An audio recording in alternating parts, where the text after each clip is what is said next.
अक्षत प्रताप सिंह, ये वो नाम है जो इस वक्त काफी सुर्खियों में है, क्योंकि इस नाम के इंसान ने जो हरकत की है वो शर्मनाक है और वो सबको चौंका भी देती है। अपने पिता की गोली मारकर हत्या इस शख्स ने की। क्या है ये पूरा मामला और अभी भी क्या खुलासे इस मामले को लेकर चल रहे हैं, उनके बारे में आज हम बात करेंगे। लेकिन उससे पहले आप सभी का स्वागत है न्यूज 10 में, और न्यूज 10 में मैं हूं आपके साथ समीक्षा सोमानी। अक्षत प्रताप सिंह जो एक नीट का स्टूडेंट है, उसने अपने पिता की गोली मारकर हत्या की। पोस्टमार्टम रिपोर्ट में क्या कुछ सामने आया, पुलिस दिन पर दिन जांच कर रही है और पुलिस ने नए चौंका देने वाले खुलासे सबको दिए हैं। आज उन खुलासों को देखते हैं। आज क्या है ये पूरा मामला, इसको भी देखते हैं, और क्या सीन रिक्रिएट किया पुलिस ने इस पूरे मामले को समझने के लिए, उसके बारे में भी जानेंगे। लेकिन उससे पहले एक छोटी सी रिपोर्ट मैं आपके सामने पेश करूंगी, जिसमें क्या है ये पूरा मामला, इसका जवाब आपको मिल जाएगा। लखनऊ के आशियाना के सेक्टर एल में रहने वाले शराब कारोबारी व पैथोलॉजी संचालक मानवेंद्र सिंह की उन्हीं के बेटे अक्षत प्रताप सिंह ने गोली मारकर हत्या कर दी। इसके बाद शव के टुकड़े कर दोनों हाथ व पैर पारा के सदरौना इलाके में फेंक दिए। सिर सहित धड़ घर के भीतर ड्रम से बरामद किया गया है। डीसीपी मध्य विक्रांत वीर के मुताबिक 21 फरवरी को आशियाना थाने पर मानवेंद्र सिंह की गुमशुदगी की शिकायत मिली थी। पुलिस ने सचिवालय सुरक्षा में तैनात मानवेंद्र सिंह के भाई अरविंद कुमार से मामले की जानकारी ली। इसके बाद अक्षत से पूछताछ की तो पता चला कि मानवेंद्र बेटे पर नीट परीक्षा की तैयारी का दबाव बना रहे थे। 20 फरवरी को सुबह 4:30 बजे इसी बात को लेकर पिता पुत्र में विवाद हो गया। गुस्से में आकर अक्षत ने पिता को लाइसेंसी राइफल से गोली मार दी। मानवेंद्र की मौके पर ही मौत हो गई। घटना के वक्त अक्षत की छोटी बहन कृति अपने कमरे में सो रही थी। आवाज सुनकर वे कमरे में पहुंची तो पिता का शव कमरे में पड़ा था। मानवेंद्र के पिता सुरेंद्र पाल सिंह दरोगा हैं, वे जालौन में रहते हैं। घटना की सूचना पर आशियाना पहुंच गए। पुलिस ने शव के टुकड़ों को पोस्टमार्टम हाउस में रखवाया है। हाथ और पैर बरामद कर लिए गए हैं। वारदात मकान के तीसरे फ्लोर पर हुई है। पूछताछ में आरोपी ने पुलिस को बताया कि हत्या के बाद वे शव को घसीटते हुए तीसरे फ्लोर पर यानी कि ग्राउंड फ्लोर पर लेकर आया था। वारदात मकान के तीसरे फ्लोर पर हुई है। पूछताछ में आरोपी ने पुलिस को बताया कि हत्या के बाद वे शव को घसीटते हुए ग्राउंड फ्लोर पर लाया था। यहाँ खाली कमरे में शव को रख दिया। इसके बाद शव को ठिकाने लगाने का प्लान बनाया। पहले कार में लादकर गोमती नदी में फेंकने की साजिश रची, लेकिन शव का वजन ज्यादा था, इससे वे अकेले नहीं कर पाया। इसके बाद आरी खरीद कर लाया और पिता के शव के टुकड़े कर दिए। थर्ड ठिकाने नहीं लगा सकने पर नीला ड्रम खरीद कर लाया और उसमें डाल दिया। इससे पहले कि अक्षत धड़ को ठिकाने लगाता, उसकी करतूत उजागर हो गई। अक्षत ने जब पिता की हत्या की तब छोटी बहन भागकर कमरे में पहुंची थी, लेकिन अक्षत ने जान से मारने की धमकी देकर उसे चुप करा दिया। उसे 4 दिन तक घर में कैद रखा। कृति काफी अभी भी डरी हुई है, वो अभी भी कुछ भी नहीं बोल पा रही है। इस पूरी रिपोर्ट को आपने सुना।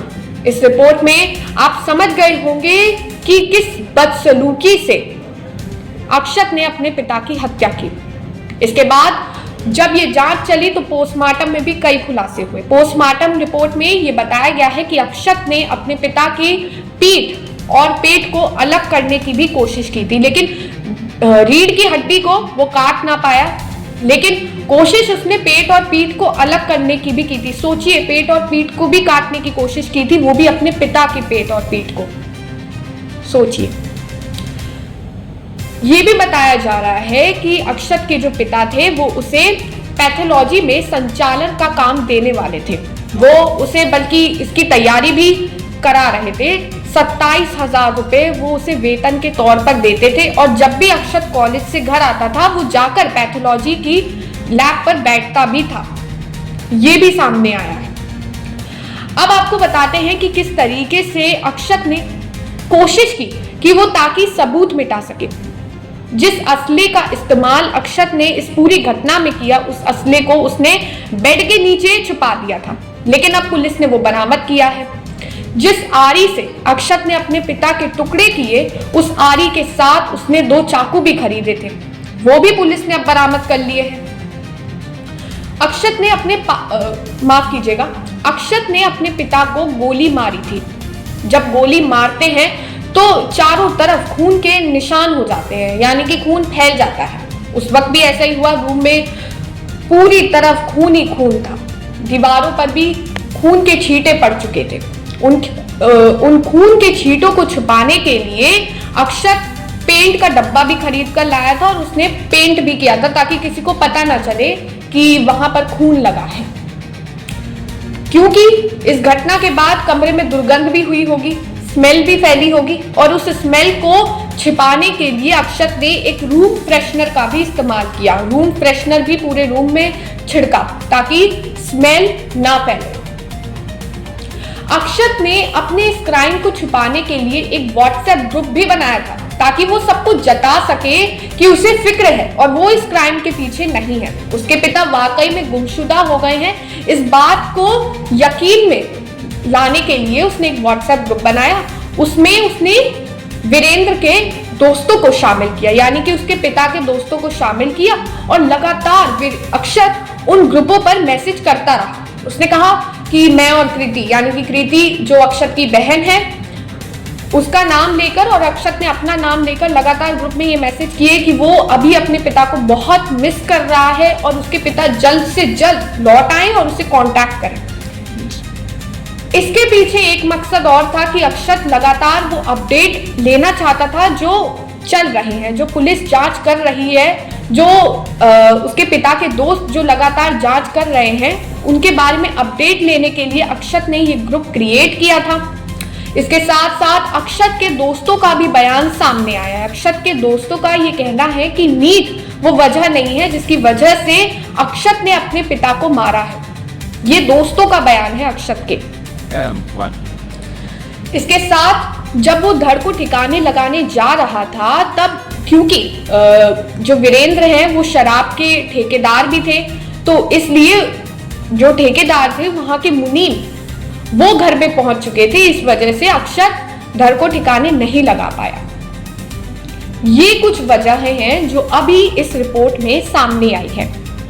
ये कुछ खुलासे हैं जो अब सामने आ रहे हैं, लेकिन इसके साथ अभी और खुलासे आने बाकी हैं।